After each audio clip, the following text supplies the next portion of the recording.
I had also developed my own culture work. I did 4 or 5 media jobs in England, juggling them like a clown. I spent 8 hours a day on a computer, feeding my stories back to the States.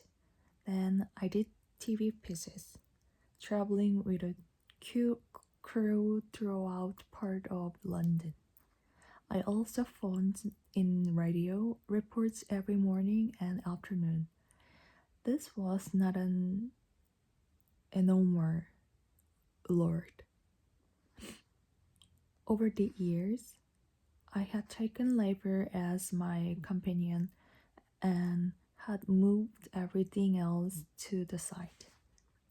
In Wimbledon, I ate meals and my little wooden work cubicle and thought nothing of it.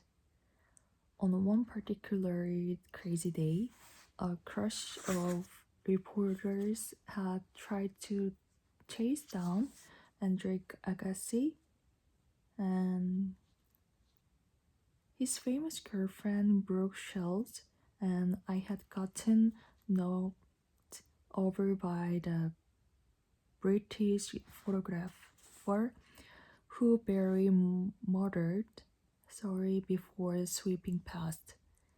His huge metal lens strapped around his neck. I thought of I thought of something else Morrie had told me. So many people walk around with a meaningless life. They seem half asleep, even when they are busy doing things they think are important. This is because they are chasing the wrong things. The way you get meaning into your life is to devote yourself to loving others.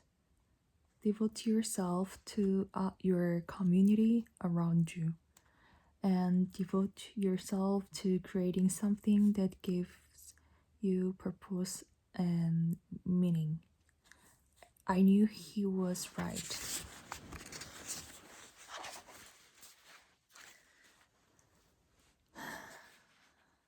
Not not that I did anything about it.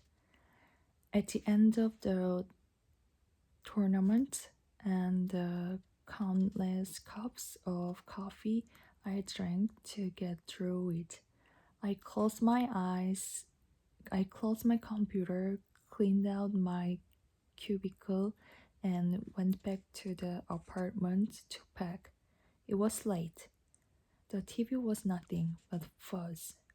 I flew to Detroit, arrived late in the afternoon, dragged myself home, and went to sleep. I awoke to a jolting piece of news. The unions at my newspaper had gone on strike. The place was shut down. There were there were picketers at the front entrance and marchers chanting up and down the street. As a member of union, I had no choice. I was suddenly and for the first time in my life out of job, out of a paycheck, and pitted against my employers.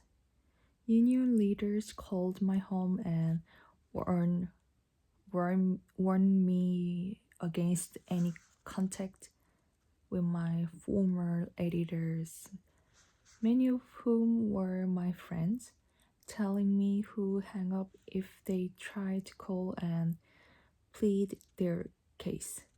We're gonna fight until we win. The union leaders were sounding like soldiers. I felt confused and depressed, although the TV and radio work were nice supplements. The newspaper had been my lifeline, my oxygen. When I saw my stories in print in each morning, I knew that in at least one way, I was alive. I was alive.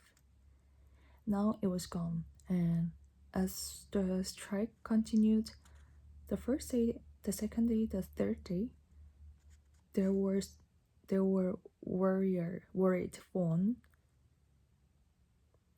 calls and rumors that this could go on for months.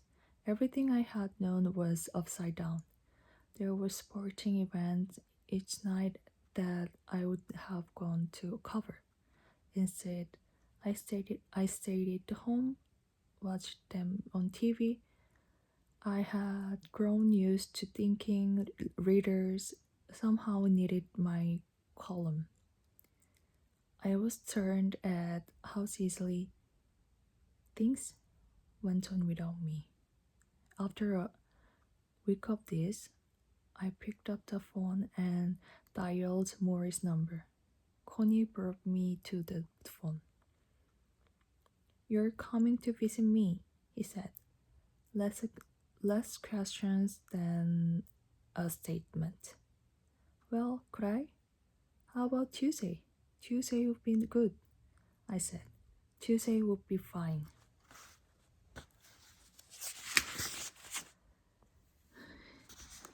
In my sophomore year, I take 2 more of his courses. We go beyond the classroom meeting now and then just to talk.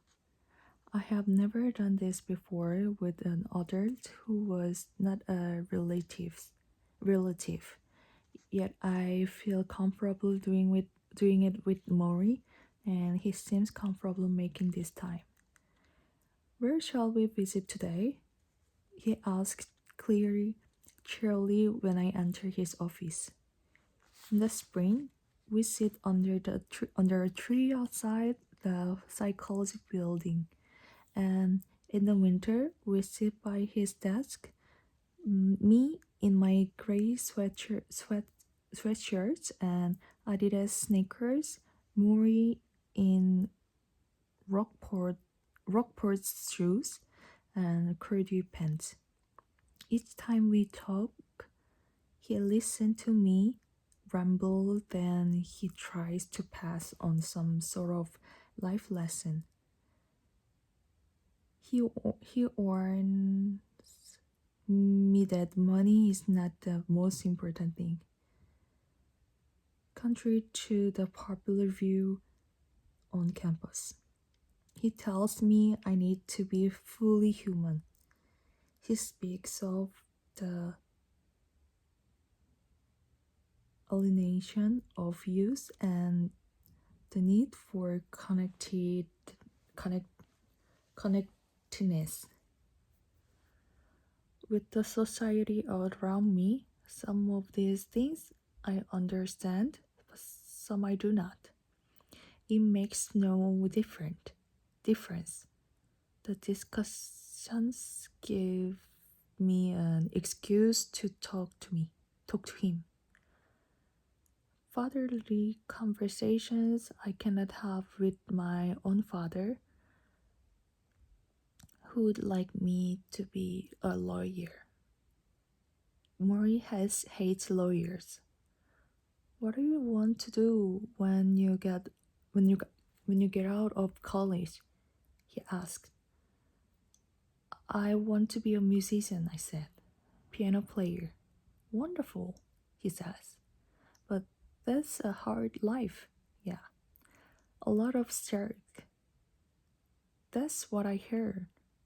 That's what I heard. That's what I hear. "Still," he says, "if you really want it, then we'll make your dream happen."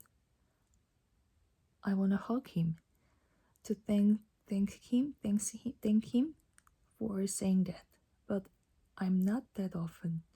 I only nod instead. "I'll bet you play piano with a lot of pep," he says. I laugh. "Pep?" He laughs back. "Pep, what is the matter? What's the matter?" they don't say that anymore.